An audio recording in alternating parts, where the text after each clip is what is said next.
Okay, do you know what's weird? Every time I try to do a video about the Marvel Netflix shows, Netflix decides to be really weird and do something very significant on that exact same day. Like, when I tried to do my Daredevil Season 3 prediction video, on that exact same day, Netflix released the announcement date and the teaser trailer for Daredevil Season 3. And now, when I'm trying to talk about The Punisher Season 2, they end up cancelling the Punisher series. It's pretty funny how life works sometimes, doesn't it?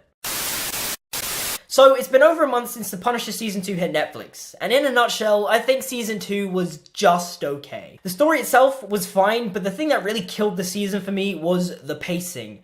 My god, this season did not need to be 13 episodes long. The action, while good, was nothing groundbreaking like the action was in Daredevil Season 2, for example. It was just good, but very infrequent. In my opinion, I think the real saving grace of Season 2 was the cast. Amber Rose Reva as Agent Madani, pretty great. The guy who plays Brett from Daredevil, great. Turk is just brilliant. And obviously, the two heavyweights, the two greatest actors in the entire show, Ben Barnes and Jon Bernthal, just stellar performances. And speaking of Ben Barnes, the Jigsaw makeup was pretty underwhelming. And no, it's not because he doesn't look like the Jigsaw from Punisher Warzone or the Jigsaw from the most recent iterations of the comic books. If anything, I don't really like that design anyway because it just doesn't make any sense to me. Like, how does a guy getting his face shoved through glass end up looking like that? Doesn't make any sense to me. But the reason why I find it so underwhelming is because he should just have more scars. Like, I know he has the gunshot scar and a couple across his face, but there should just be a couple more, you know? Similar to how he looks like in the original comics. And I get that in Season 2, they're trying to go for, like, the Jigsaw as, like, his mind being fractured apart and stuff. Like, it worked to an extent, but it just could have been better. Especially since in Season 1, his face was literally dragged across a broken mirror. But the resolution to Season 2 was, again, pretty underwhelming, especially regarding Russo, because there was no big Punisher versus Jigsaw fight. In fact, Russo's death was basically his own fault, and it's pretty stupid. Like, he literally told the doctor to take the bullet out while he was, like, still awake, and so, you know, he passed out, and, like, that was pretty dumb of him. But I will say, the scene between Frank and Billy when Billy's trying to apologize to Frank for everything that he's done before Frank mercilessly shoots him was a really great scene. However, my biggest issue with Season 2 was the ending. No, not the actual scene. The actual scene is great. I mean, I love seeing Frank dressed in full Punisher garb going in guns a-blazing. That's amazing. That's when I went, oh yeah, he looks like and feels like comic book Punisher now. But the reason why it's one of my biggest issues with the season is because the actual meaning behind that scene is kind of annoying. The actual meaning of the scene is basically the show going, oh hey look, he's the Punisher now.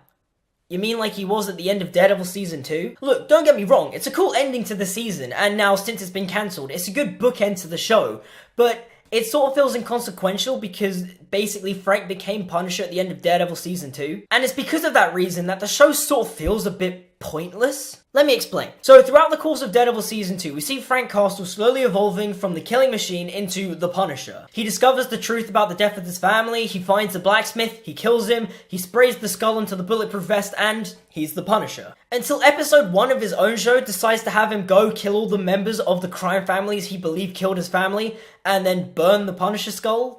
I mean, that was a pretty odd way to, like, start off your Punisher show. Then the rest of Season 1 happens, and, you know, Frank tracks down Rawlins and takes him out, and then, like, makes Billy suffer for what he's done for his betrayal to him and his family. And by the end of Season 1, he basically is just left alone, you know, he doesn't have a water fight anymore, and he tries to live life as Pete Castiglione. And then Season 2 comes along and introduces the Amy character, who then brings all the Punisher stuff back into Frank's life, and, you know, their relationship was actually pretty great. I had no issues with that. Their scenes were really good, and they had really great character moments together. But then Frank had to also deal with the Pilgrim stuff, and, you know, that character I didn't really care for until, like, the very last episode, because I was just like, oh, right, so this is what this guy's all about. Okay. But then Frank also has to deal with Billy Russo becoming Jigsaw, and, like, he takes him out, and he basically gets closure with the death of his family. And after all of that, he finally becomes the Punisher.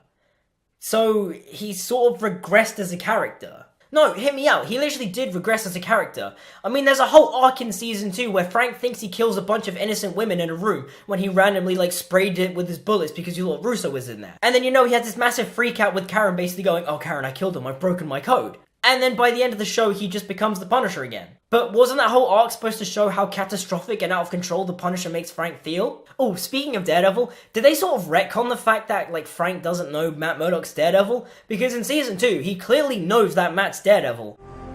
See you around, Red.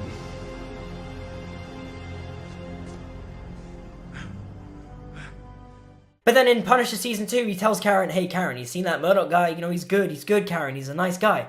Yeah, but he's also like you. He's a vigilante. But yeah, honestly, that was probably my biggest issue with The Punisher Season 2. Like, Season 2 is fine, it's okay, but it sort of also made me realize how The Punisher show isn't really the Punisher show I wanted. The Punisher show I wanted was an extension of Frank Castle from Daredevil Season 2, but instead we get a more human character that doesn't really feel like comic book Punisher. But what do you guys think? Leave me a comment down below. Like and subscribe and all that good stuff. Hit the notification bell to stay notified. My social media links are down in the description, so if you give them a look and a follow, that'd be real nice. And until we meet again, I'll see you guys next time.